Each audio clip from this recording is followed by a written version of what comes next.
New update এসেছে telecom সমস্যার দিক থেকে। সিম রিচার্জ না করলেও সিম চালু থাকবে, এরকমই একটা আপডেট এসেছে। এখন তার সবাই মিনিমাম 2টো করে সিম ইউজ করে, কিন্তু ব্যালেন্স ভরাটা অনেকটা চাপের ব্যাপার। সেই দিক থেকে খেয়াল করে গরিব মানুষদের জন্য, মধ্যবিত্ত মানুষদের জন্য নতুন নিয়ম চালু করেছে টেলিকম সংস্থা। এর সাথে সমস্ত টেলিকম সত্তায় যুক্ত আছে।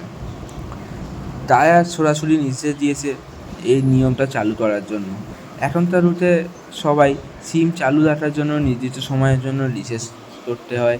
রিচার্জ না করলে ধাপে ধাপে ফোন কলের সুবিধা বন্ধ হয়ে যায়, শেষে সিমের কানেকশানও বাতিল করা হয়।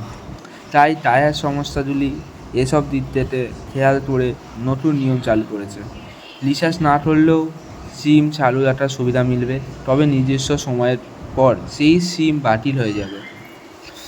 রিচার্জ না করলে বাতিল হবে, রিচার্জ করলে বাতিল হবে না।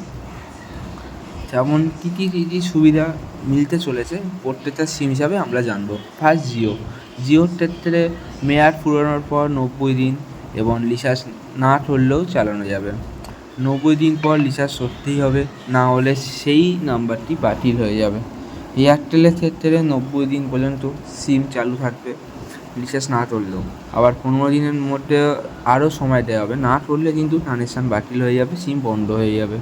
ভোডাফোনের ক্ষেত্রেও 90 দিন, সেম নিয়ম 3টে সিমেরই। মিনিমাম 50 টাকা রিচার্জ করতেই হবে ভোডাফোনে, না এটাও সিম বন্ধ হয়ে যাবে। 90 দিন পর্যন্ত তুমি এই সুবিধাটা পাবে। কিন্তু এখানে বিএসএনএল আরও নতুন আপডেট নিয়ে এসেছে।